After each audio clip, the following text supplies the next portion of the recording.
rouge dans ce pays blanc. Ils ont su donner. Je m'appelle Jean Poirier. Je suis franco-ontarien de la 4e génération, mais francophone du Canada de la 10e. Je suis Jean Villeneuve. Je suis un franco-ontarien de naissance. Je m'appelle Julie Séguin, je suis native de Hawkesbury. Je suis née et j'ai grandi à Hawkesbury, dans notre belle région de Prescott-Russell-Cumberland. Pierre-Étienne Daigneault, je suis avocat directeur de la clinique juridique de Prescott et Russell. Je m'appelle Nathalie Ladouceur et je suis une citoyenne d'Hawkesbury. Mon nom, c'est Yves Berton.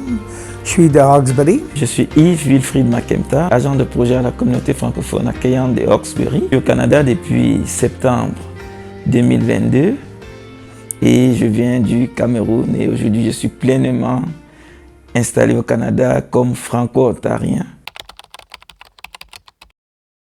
Pour moi, le drapeau franco-ontarien, c'est le symbole. Un sentiment de très grande fierté.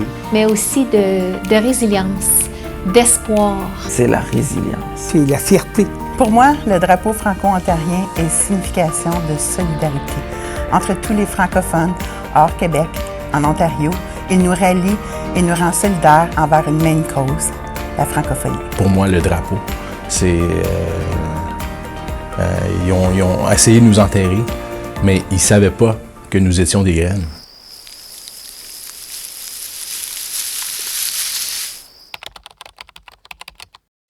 Mon premier souvenir du drapeau franco-ontarien remonte à environ 1995, lors du deuxième référendum au Québec, la journée même du vote. Là, je me souviens, j'étais étudiante au secondaire et puis on a sorti le drapeau franco, on a sorti le drapeau canadien, on les a fait voler en branlant des slogans dans le stationnement du secondaire. Et puis les élèves, on s'avait réunis, on avait organisé des autobus qui montaient à Montréal.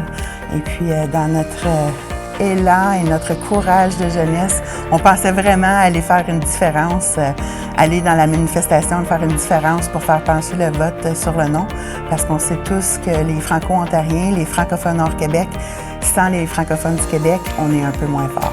Alors, mon premier contact avec le drapeau franco-ontarien, c'est lors du référendum sur la sécession du Québec en 1995. Et c'est là que j'ai compris les enjeux de la séparation du Québec sur les Franco-Ontariens. À cette époque-là, c'était une crise majeure au niveau du pays, une crise linguistique, et les Franco-Ontariens deviendraient orphelins advenant la séparation du Québec. Alors j'ai compris les enjeux du drapeau et que les espoirs de la communauté francophone hors Québec étaient différents de ceux de la communauté francophone du Québec. Alors ça m'a frappé de plein fouet cette soirée, ce mois-là d'octobre 1995, où j'ai compris les enjeux du drapeau et toute la signification de ce drapeau-là.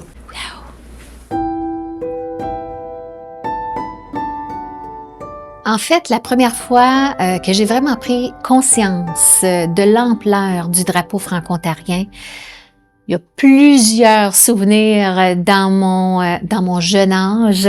En principe, il y avait mon oncle Yves Saint-Denis, un fier franco-ontarien. Il aimait toujours dire l'Ontarie français. Alors, avec lui, avec mon cousin Félix Saint-Denis, ma famille qui est très fière, qui est très avant-gardiste et qui vraiment a travaillé d'arrache-pied à la sauvegarde de la langue et de la culture. Ces expériences-là m'ont vraiment orientée vers des valeurs fondamentales, toujours inclusives bien sûr, mais des valeurs qui étaient très importantes pour moi.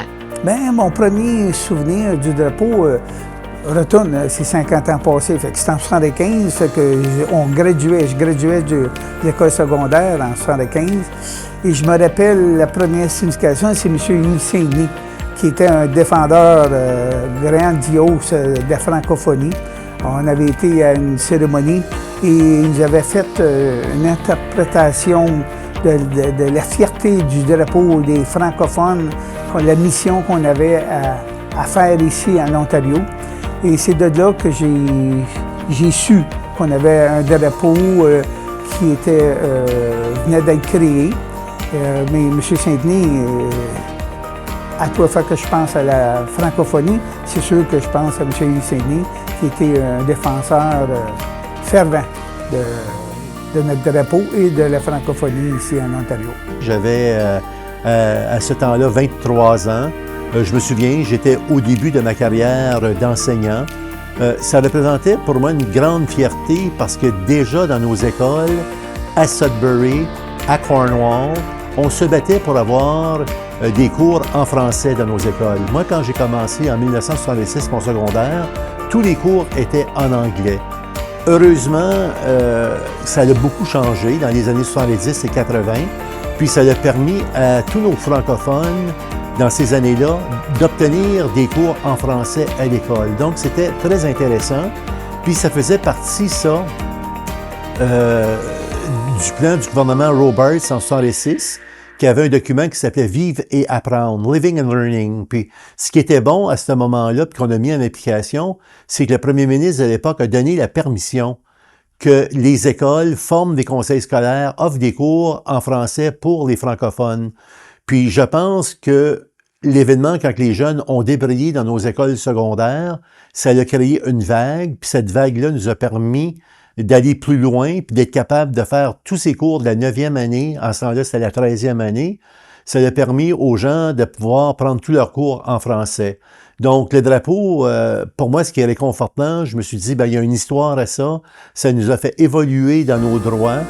Puis de cette façon-là, ça nous a permis d'être capable de mieux s'épanouir et de vivre en français.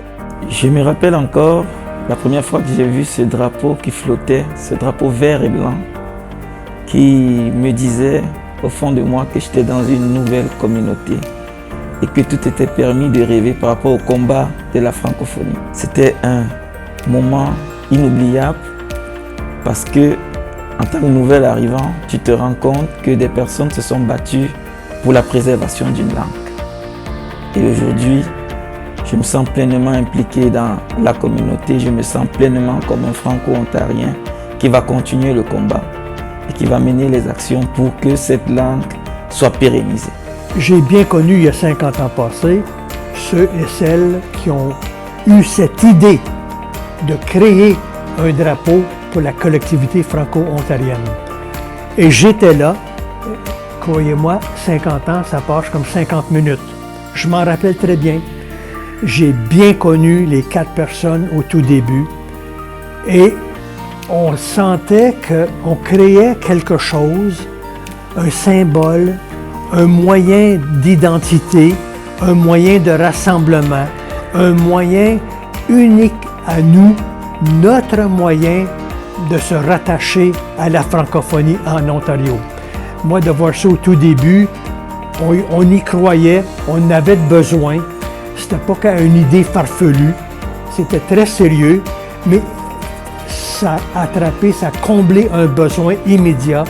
Et puis moi, quand c'est parti, c'était pour moi un gros feu de camp. C'était un moment de grande joie, de rassemblement de la collectivité francophone en Ontario. Si le drapeau pouvait parler, j'ai une bonne idée de ce qu'il voudrait nous dire.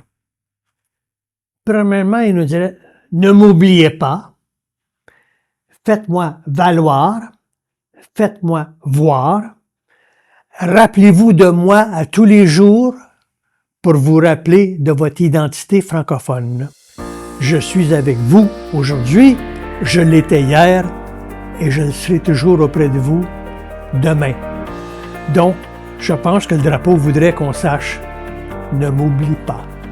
Si le drapeau franco-ontarien pouvait nous parler, à nous, la population d'Hawkesbury, qu'est-ce qu'il nous dirait? Moi, je pense qu'il nous dirait, entre le souffle qui passe sur la rivière des Outaouais et l'écho de vos pas sur la rue Main, il y a cette ville, cette petite ville, votre communauté. Un petit peu en Ontario, pas du tout au Québec, mais 100% à Hawkesbury. Vous avez un pied solidement ancré dans la rivière des Outaouais et l'autre tournant vers vos cousins et cousines d'en face. Vous avez une voix qui refuse de se taire et un cœur qui bat en français. Vous vous êtes forgé une identité à travers les tempêtes dont vous avez su vous tenir debout. Des tempêtes comme la grève d'Amoco en 1980, qui n'était pas simplement qu'une simple ligne de piquetage, mais une clameur de justice sociale au bord de la rivière des Outaouais. Parce qu'avant cette grève, ici, ça parlait et ça négociait seulement qu'en anglais. Vous êtes l'une des rares villes de la province possédant un hôpital bilingue francophone, dont son bilinguisme a été revendiqué à plusieurs reprises. De plus, vous êtes la seule ville en Ontario possédant une répartition 100% francophone, offrant ainsi un service bilingue à sa population. Il y a de quoi être fier, il y a de quoi de continuer à se battre. En tous les cas, je peux vous confirmer que Feu Capitaine Seguin, de là-haut, il est très fier de vous. Donc, n'oubliez jamais de crier haut et fort à chaque fois que vous me voyez flotter dans le ciel de l'Ontario. Nous sommes, nous serons. Si j'ai un message pour la jeunesse d'aujourd'hui, la jeunesse francophone, je vous dirais,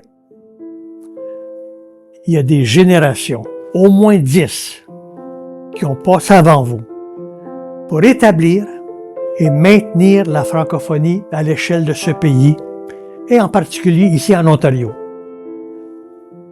Vous les jeunes, s'il vous plaît, assurez-vous de prendre la relève, que vous soyez ici depuis une semaine ou depuis toute votre vie, que vous soyez né ici ou que vous y soyez récemment arrivé.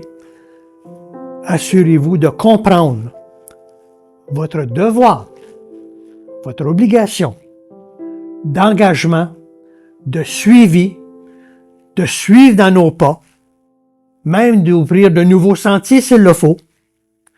Mais vous avez un devoir, on compte sur vous, on a besoin de vous, parce qu'on ne peut pas laisser tomber des centaines d'années de bataille pour assurer la francophonie. Maintenant, la balle est dans votre camp. On compte sur vous. On est certain que vous allez faire un travail phénoménal pour vous-même, pour nous rassurer, nous les anciens, mais aussi, même si vous êtes jeune aujourd'hui, vous avez un devoir envers ceux qui vont vous suivre, autant que vous avez un devoir envers ceux qui vous ont précédé. On a ouvert la route, prenez le chemin. Bonne route!